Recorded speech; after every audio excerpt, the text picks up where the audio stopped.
अस्सलाम वालेकुम प्यारे बच्चों, कैसे हैं आप सब। आज हम मिलकर उर्दू की किताब का एक बहुत ही मज़ेदार और दिलचस्प सबक पढ़ने वाले हैं। जानते हैं सबक का उन्वान क्या है? उन्वान है नन्हा हाथी। ये एक ऐसे प्यारे से हाथी की कहानी है जो थोड़ा सा परेशान हो जाता है और उसकी परेशानी से हम सब एक बहुत अहम बात सीखेंगे। जरा इस तस्वीर को तो देखिए। ये है हमारी कहानी का हीरो, एक बहुत ही प्यारा सा नन्हा हाथी। आज हम इसी के बारे में कहानी सुनेंगे। लेकिन जरा गौर से देखिए, ये हाथी थोड़ा सा परेशान नहीं लग रहा? आइए मिलकर जानते हैं कि आखिर इसकी परेशानी की वजह क्या है। अच्छा, कहानी शुरू करने से पहले मेरा आप सबसे एक सवाल है। क्या कोई बता सकता है कि जंगल का सबसे बड़ा जानवर कौन सा होता है? सोचें सोचें। जी हां, बिल्कुल ठीक कहा, हाथी। और उसकी सबसे खास पहचान क्या है जो उससे बाकी सब जानवरों से अलग बनाती है? उसकी लंबी सी सूंड, बड़े बड़े पंखे जैसे कान और वो लंबे लंबे सफेद दांत जिन्हें हम हाथी दांत कहते हैं। शाबाश बच्चों। तो चलिए अब ज्यादा इंतजार नहीं करते और इस नन्हे हाथी की कहानी शुरू करते हैं और देखते हैं कि इसके साथ एक दिन क्या दिलचस्प वाकया पेश आया। तो बच्चों, अफ्रीका के एक बहुत बड़े और घने जंगल में ये नन्हा हाथी अपने अम्मी अब्बू के साथ हंसी खुशी रहता था। एक दिन शाम के वक्त वो पहली बार अपनी अम्मी अब्बू के साथ दरिया पर गया। वहां जब उसने दूसरे हाथियों को पानी में छपाक छपाक खेलते देखा तो उसका भी दिल ललचाया। वो भी फौरन उनके साथ शामिल हो गया और अपनी सूंड में पानी भर भर कर खूब मजे से अटखेलियां करने लगा। जब सूरज डूब रहा था और आसमान पर खूबसूरत रंग बिखरे हुए थे, तो सब हाथी दरिया के किनारे आकर ये प्यारा सा मंजर देखने लगे। सूरज की तेज रोशनी से नन्हे हाथी की आंखें एकदम चौंधी आ गईं। जब उसने अपनी आंखें खोलकर दूसरे बड़े हाथियों को देखा, तो उसने सोचा, अरे, इनके तो दो लंबे नोकीले दांत हैं, मगर मेरे दांत कहाँ हैं?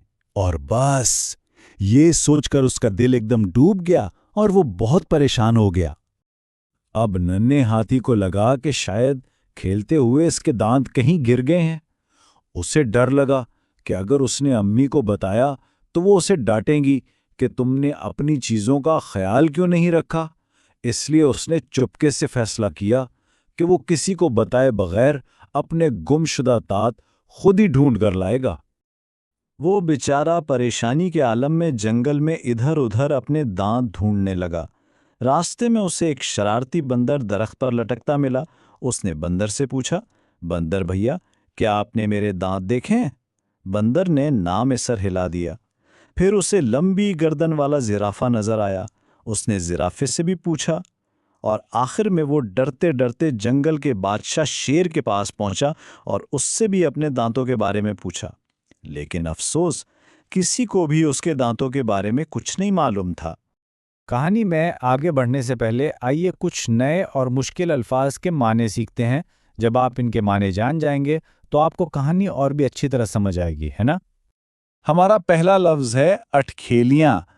इसका मतलब होता है खुशी और मस्ती में शरारतें करना या उछलना कूदना।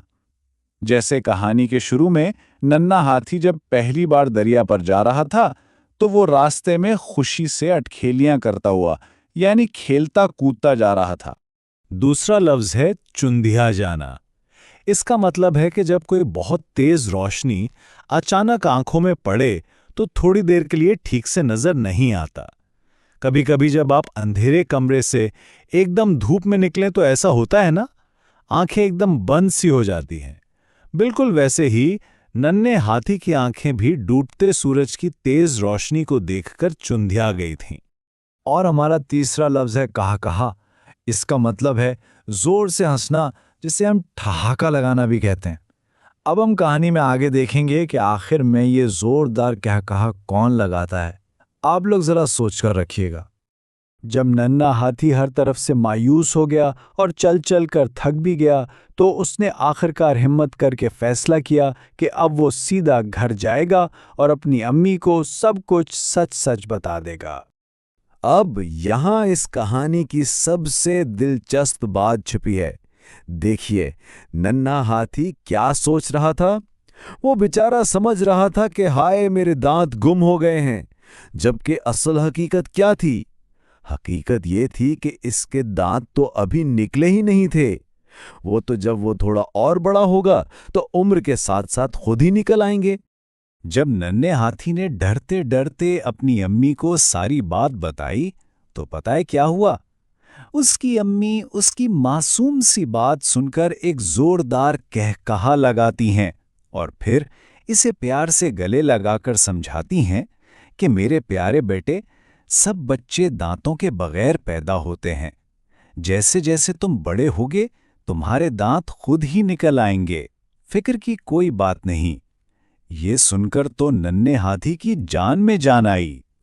तो प्यारे बच्चों, इस प्यारी सी कहानी से हमें क्या सबक मिलता है? हमने 3 बहुत अहम बातें सीखी।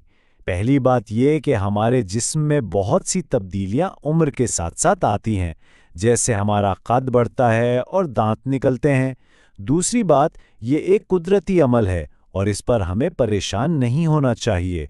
और तीसरी और सबसे अहम बात ये कि जब भी कोई परेशानी हो या कोई बात समझ ना आए, तो उसे खुद ही हल करने के बजाय हमें फौरन अपने बड़ों से, ख़ास तौर पर अपने वालिदैन से बात करनी चाहिए, क्योंकि उनके पास हमारी हर मुश्किल का हल होता है। चलिए, अब एक छोटा सा इम्तिहान हो जाए। देखते हैं कि आप सब ने इस सबक को कितने गौर से सुना है। मैं आपसे कुछ सवाल पूछूंगा और मुझे यकीन है कि आप सबको इनके जवाब आते होंगे। तैयार हैं? तो पहला सवाल है, नन्हे हाथी ने शेर से क्या पूछा था और शेर ने उसे आगे से क्या जवाब दिया? जरा याद करने की कोशिश करें। जी, बिल्कुल सही। नन्हे हाथी ने शेर से अपने गुमशुदा दांतों के बारे में पूछा था, लेकिन शेर ने कोई मदद करने के बजाय जवाब दिया कि उसने तो कोई दांत नहीं देखे, और उल्टा नन्हे हाथी से ही पूछ लिया कि तुमने पहले उनका ख्याल क्यों नहीं रखा। इस बात ने तो नन्हे हाथी को और भी ज्यादा परेशान कर दिया था। बहुत खूब। अब मेरा दूसरा सवाल, आखिर में नन्हे हाथी की परेशानी कैसे दूर हुई? किसने उसकी मदद की? यह तो बहुत आसान है। बिल्कुल दुरुस्त। उसकी प्यारी अम्मी ने उसे प्यार से समझाया कि उसके दांत अभी निकले ही नहीं हैं और वो बड़े होने पर वक्त के साथ साथ खुद ही निकल आएंगे। ये जानकर उसकी सारी परेशानी एकदम खत्म हो गई। मुझे उम्मीद है कि आप सबको ये कहानी बहुत पसंद आई होगी और आपने इससे बहुत कुछ सीखा होगा। अब अगले सबक से पहले आपके लिए थोड़ा सा घर का काम है। आप सब ने घर जाकर ये 3 छोटे छोटे काम करने हैं। पहला, इस सबक को एक बार खुद से दोबारा पढ़ना है ताकि आपको कहानी और अच्छी तरह समझ आ जाए। दूसरा, जो 3 नए अल्फाज हमने आज सीखे हैं, अटखेलियाँ, चुंधिया जाना और कहकहा, उन्हें अपनी कॉपी में खुश खत लिखना और उनके मानी याद करने हैं। और तीसरा, हाथी के बारे में कोई सी 3 दिलचस्प बातें जो आपको मालूम हो, वो अपनी कॉपी में लिखनी है। मुझे उम्मीद है कि आप सबको आज का सबक बहुत पसंद आया होगा। अपना बहुत सारा ख्याल रखिएगा और घर का काम जरूर कीजिएगा। अगले सबक में आपसे फिर मुलाकात होगी। तब तक के लिए खुदा हाफिज।